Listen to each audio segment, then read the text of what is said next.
guys, welcome to Miami Beach. This is beautiful.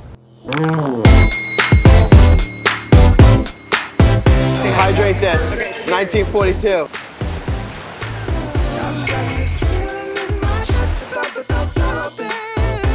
It does say Miami's Maverick. Right, exactly. So tonight we have dinner. We have dinner. Yacht. The yacht. Last night I'm in New York City. Today I'm on this beautiful yacht in Miami. This is Doma in Wynwood. Just opened last week.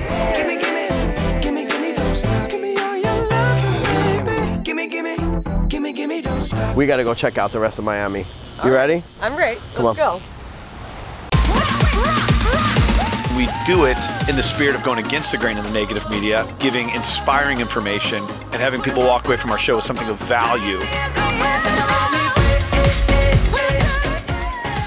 You're seeing a disruption in both the real estate and the mortgage space. A lot of people are just not willing to put in the work. What video does is that it demands an emotional response. You know what I love about the show? It's totally unscripted. Welcome back to The American Dream. This week, we're taking you to a city that is synonymous with the American Dream. And to me, it's a little slice of paradise. You're gonna be seeing the best properties, the best restaurants, and you're gonna learn a thing or two along the way. We're going to Miami, and I couldn't be more thrilled to introduce you to who you're about to see next. He's everything you think of when you think Miami Beach, and for that reason, he's our guide to explore one of the most glamorous cities in America. Take it away.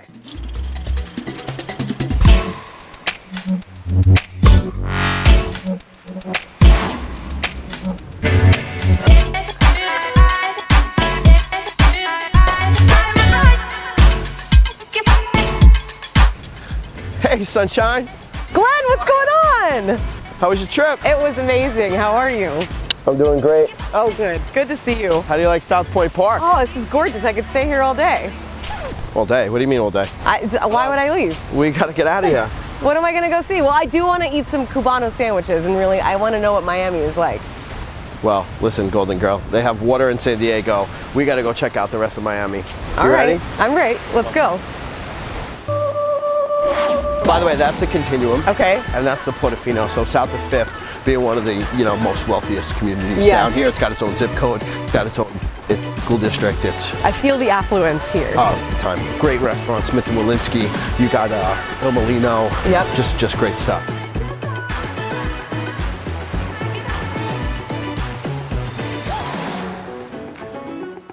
Glenn, I feel like my sunnies are way Your too what? San Diego. My sunnies. Sunnies. Yeah. What's a sunny? Well, these sunglasses. Oh, sunglasses. Yeah, jeez. Don't you feel like these are a little too San Diego? They're a little San Diego. Okay, I think I need some. Do you have any that are more Miami? I do have more Miami, actually. I had a feeling you'd come in clutch with some extra sunglasses. Wear them well. Okay. Be careful. Are these? You break them, you buy them. What are these? Versace's. Versace? Yeah, Versace. That's it. Did you steal these off a celeb? I did not. I bought them off a shelf. Okay, so where are we right now? So we are in Brickell. There was just actually a $14.3 million grant from the city that's going to clean this up underneath the railway from here. This is the Metro Rail. Okay. From here all the way back to the end of Brickell, which is literally only 14 blocks, but it's the most densely populated area down from New York City. The population is quadrupled in the last 10 years. Yeah, I was gonna say, So if you Miami's look at, known as the Magic City because it's grown so much in the last 100 years. this right? area, there was nothing. Every lot was vacant. There was nothing here. Oh my gosh, look at this. Oh my God, it's a huge iguana crossing. Crossing the road, watch out. They have that in San Diego? No, I've never seen that. I've never seen it. Get bit by sharks, but not an iguana. Everybody respect them? Everyone? Yeah, well, I mean, what are you gonna do, run it over? No, you can't. Bro, break your all these car people on that from- thing. Okay, I feel like I'm officially You're officially in Miami? in the city, yeah. You're in. Before we go anywhere else, I'm so thirsty. Can we get a drink somewhere? You know what the rule of Miami is, right? Stay hydrated. The rule? Oh, Stay okay. hydrated. Stay hydrated. Right, All right. exactly. Okay. It's 5 o'clock somewhere. We're at the Epic. Let's go grab that drink. I know you're thirsty. I feel like this is the right place to be, and I'm so thirsty. Leave your sunnies. Give me my sunnies. Leave your sunnies back there. All right, let's rock and roll. And this is like one of the top restaurants around. Is it so sick that you have to have your sunglasses on? Trying to be a wise guy. Well, a little bit.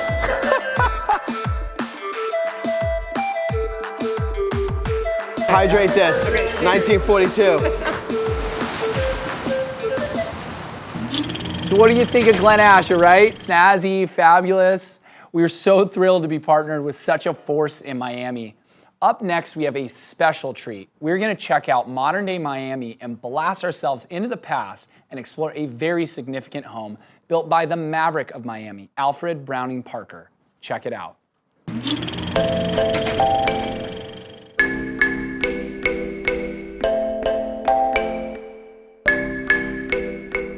Amit, How's it going? I'm doing well. How are you? I'm doing awesome. Oh, man. Oh, you brought it. I did. Great Hey, to see you. Nice to see you too. Man, I stopped reading books in college.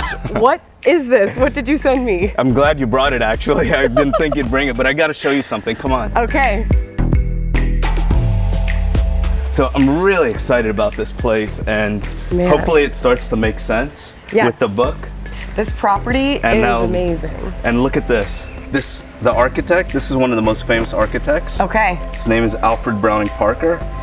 Have you ever heard of Frank Lloyd Wright? Yes. So he takes after him. He does so many things with pretty much a local feel. Sure. And so It does say Miami's Maverick Model. right, exactly. So he's really good with that, with the architecture. People love these homes. Problem is, living in Miami with the sun and the views and everything, I don't have too many people looking at homes like this. Sure. That's why I send you the book, so maybe you can. That makes sense. You know what, I glanced at it, but I want to know in person. Tell me about this property. I get a sense that it's this mid-century modern with this grand outdoor area, but it's an extension of indoor. Tell me about the property. Right, exactly. So you did read a bit, so that's great. That's great. And so with this property, basically there's lots of woods, lots of darks. So as far as the property, it looks like this inside. Okay. So it's pretty awesome like that. So one of my challenges as an agent was trying to get people to come here and to look at a property like this, because it doesn't have views, like I mentioned. So what we did is I flew in my videographer from California, all the way from California. Hey, isn't that crazy? I don't blame you. This home probably had so many great memories in the past. And what we're doing is we're creating a story with memories like that. And we think we're gonna really totally kill it with the video. The kids are cute. We are so excited about it. And Pull at the heartstrings a little bit, make it emotional. Yeah, you know, we gotta do what we gotta Completely. do. But I think in the end, someone is gonna love this house. And that's why I sent you the book. I love these type of homes. It really is becoming a trend for people to revitalize a property, anywhere from Seattle to, of course, here in Miami, for people to take these properties, put, you know, their own personal touches on it, and really keep some of that character and that history, because there's a lot, as you see in that book, that goes with it. Yeah, and I'm so glad you're so excited about that, because that's the feeling I'm trying to get others to feel. Just attached to the property. Exactly. 100%. It's beautiful. Let's check it out. Let's Come go. on.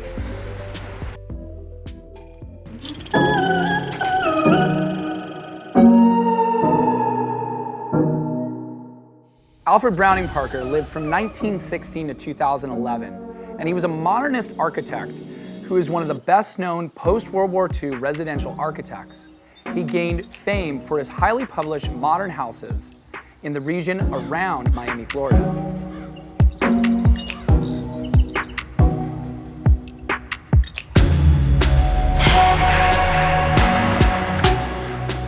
Alfred Browning Parker designed well over 500 projects in his 60-year career.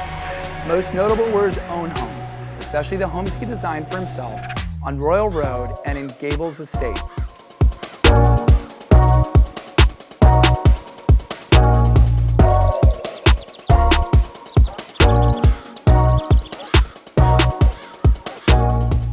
In 2008, the University of Florida announced the creation of the Alfred Browning Parker Architecture Archives Endowment to support and strengthen this effort to preserve the architectural history of Florida.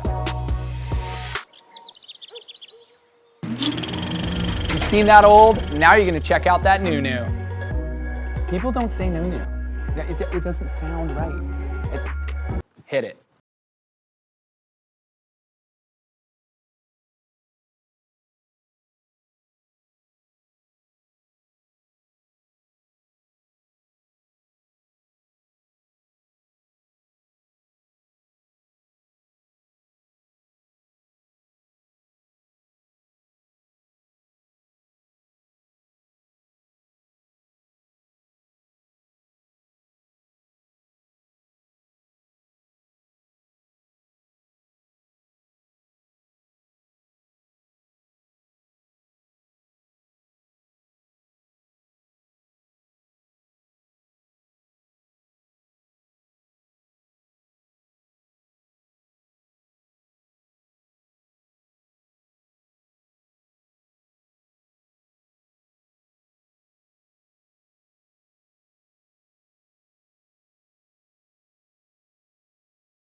Doma in Wynwood, just opened last week.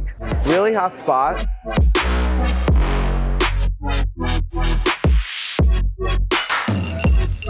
Fine art, fine cuisine. They go hand in hand. That's kind of what Miami's all about. Yeah. You know, the new Miami at least. Yeah. So what was Wynwood like I mean, a few this years was- ago? What is it now? Dude, this place was all industrial, no development. So Moisha Mana came in, bought out a ton of space, sold a lot of all the big developers, and they said, you know, this industry district could be transformed from warehouse to new and cool. Yeah. So Wynwood is kind of like the Williamsburg in New York, but not as grungy. Okay. It's got a lot of bars, a lot of restaurants, great food. So the chefs here are actually trained under Michelin-star chefs, and they open their own restaurant. Okay. And like, it's small. Look, there's what, 20 tables? Yeah, it's an Great. intimate feeling, but it's also very trendy and warm. That's it. And you can just tell it. Whatever's about And to you know come out of what? that kitchen's going to be good. You normally don't see. Hey, what's up, man? How are you? Pull up a check. Grab a check.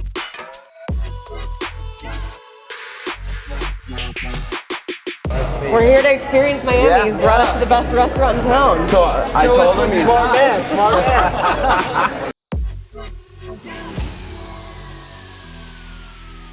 Because people can get more than just a restaurant. They can walk outside, they go in the gallery. I know a friend of mine, I think it's a mutual friend, went to the gallery and spent a lot of money and got some beautiful artwork, How right? much is one of the pieces in there? Actually, this artist is Rero, who's a French artist. But you change it, right? They change it up. Okay. Every week they change the insulation. Actually, the front of the building changes as well with it. Oh, really? Wow. So they, That's they pretty cool. repaint the private property in front. You know, Wynwood is totally different than any other neighborhood in Miami. It It's feels really like it. artsy. Yes. You know, you got the Wynwood walls, you have a ton of restaurants, Yep. you got great food. It's got a lot of character. Just everywhere you does. turn It something does. different. Yeah. And that was what the inspiration behind this project is because we're next to the railroad track, Right. the Florida East Coast Railroad. The project is actually called the Wynwood Track. You know, moving to New York with a big business, came here, left it there, go back once in a while, went back and forth, and decided this is a better quality of life. That's it, yeah. Right? You Quality of know? life is what it's If you all could about. do it here and make it here and have your business here, life is great.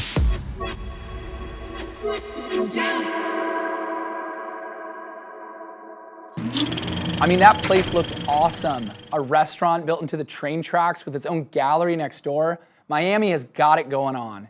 If you thought that was cool though, wait till you see what we have going on in your town.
Moments are sometimes paying attention when you have a minute to hear from one of the greatest. And right now we are bringing you one of the greatest, David Meltzer. He is an entrepreneur, speaker, complete game changer in mindset. He is an author. He's incredible. I want to start right off with people who have limiting beliefs. And this is such a big topic. We could sit here for an hour, but let's just hone it right in. Limiting beliefs. It's amazing how many people think, say, and do the right things, but they limit what they believe. And even worse, they're not aware of their unconscious competency, which has a duality. One is the energetic attraction. So many people do all these right things, and then they attract the exact same thing in their lives, and they do that energetically, and they're not aware of it. And then secondly, genetically, we have personality traits, characteristics, obsessions, all types of things that we've inherited from usually 4 generations down, and we're not aware of the effect of that. And so what happens is we go into situations, whether it's our profession, our relationships, our addictions, and we limit ourselves, we limit our power. And the biggest problem with people today is they don't ask for enough. You know, I have no problem asking. I can be told no. I'll be told no 1,000 times, but the yes is so beautiful. Yeah, I love no. I have a philosophy about no, right? I dream and always say, look, what if you were only 25 no's away from getting what you want? How excited would you be after the first no, the 10th no, and especially the 24th no? But yet, I know your attitude shared with mine. It's like most people hear no, and it's like you were saying earlier, like what you have to do. You look forward to what you have to do. It's not what I have to do, you say. It's what I get to do. You get to do. Same philosophy with no. It's an unexpected opportunity. And sometimes the no's are just as much of a blessing. I am so thankful for so many no's in my life. I don't know about you. And then the yeses that were right, you're like, oh. And we tend to get this stuck position of kind of groveling in the midst of a no or a stuck. How do you tell somebody when you're sitting in that position that you feel like it's stuck and you don't know which way to go? How do you press through? What I'm looking for is the universe to tell me. So I actually take a universal sense of no. If we're involved in a business deal and I'm trying to get an answer from you and you tell me, oh, my son got sick and I can't make it, that's 1 no. And then maybe my tire breaks when I'm going to see you, that's 2 no. These could be very legitimate reasons. And at that third, here's the interesting thing about the third universal no, is that if something happens for the 3rd time, and for example, we couldn't do this interview 3 straight times, I would call you, Amy, and say, you know what, Amy, this isn't the right way or the perfect time. I'm very interested in doing it, but I have other things I need to do. When you're ready, please let me know. What happens is 50% of the time, there's no resistance, and someone like you says, oh, let's do it right now. And the other 50% of the time, it never happens. And what I've just done is saved all that time, energy, and emotion, allowing the universe to tell me what the guided path is. As a manipulator earlier in my life, someone that could sell you how to be in control, an ego-based life, not a radically humble life, then I actually extracted value by selling, overselling, back-end selling, manipulating, and even lying at times. Instead, I shifted the paradigm of value that says, every morning I wake up, may God put in front of me 10 people I can help. May I provide as much value to my wife and my children as I can, and then my immediate family, then my business, then my community, then my country, and then the world.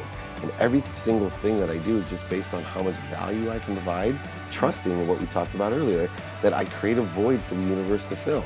And if I'm asking correctly, if I'm in receivership, where things are coming through me for others, more and more things happen that I want to happen in my life. I hope that our viewers watching right now even took 10% of what you just shared, because it's life-changing information that literally could shift everything.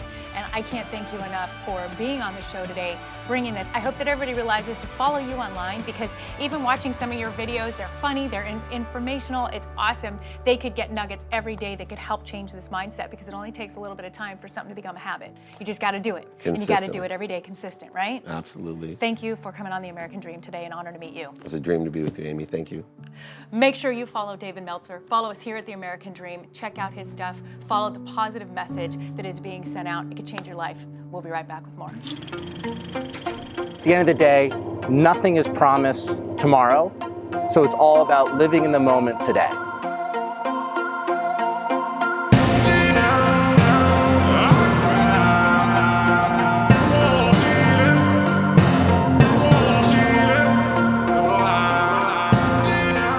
The American dream to me is all about freedom. Here I am, I'm from New York City. Last night I'm in New York City. Today I'm on this beautiful yacht in Miami because I have the freedom of choice to do what I want to do when I want to do it. And I chose that a long time ago, that I wanted to live a life with no boundaries.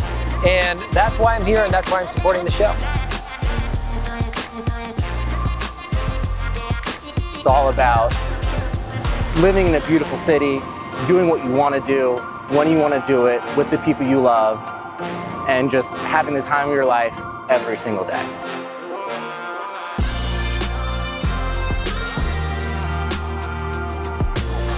I love the American dream because it's a different angle on getting in touch with some of the real estate, some of the people, some of the communities, and not necessarily just solely based on some sort of a reality TV show and following characters. It's more about what's real in front of you and the subject matter at hand and the community, really, and the surroundings.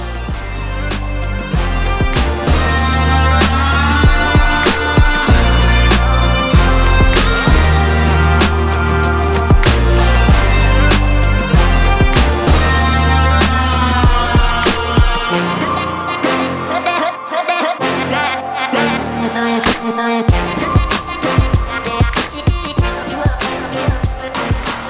I first heard about the American dream, I thought to myself, that's basically what I've been living. I got here 18 years ago, and I was lucky enough to get on that track of living the American dream, which is come with nothing and make something of myself. So that attracted me to the concept. After I learned more about it, I actually understood that it was about, positive message of what you can do and what real estate and other things can mean to people. So yeah, it's all good. Being able to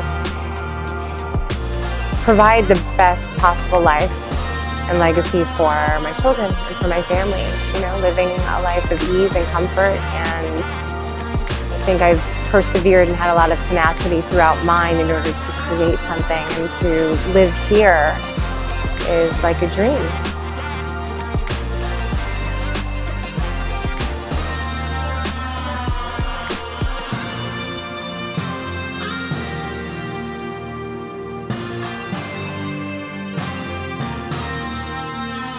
It's all about working hard, doing what you want, and being happy with it.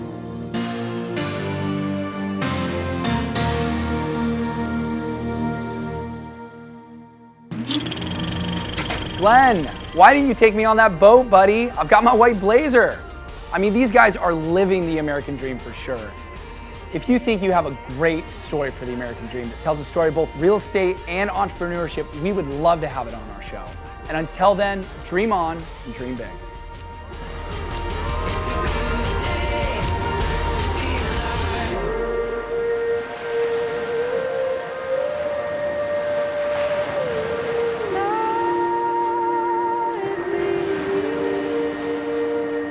Okay. The Cuban lunch today in Old World Land. I thought that was tomorrow. Okay, is that the taco That's place? tomorrow, Perfect. correct.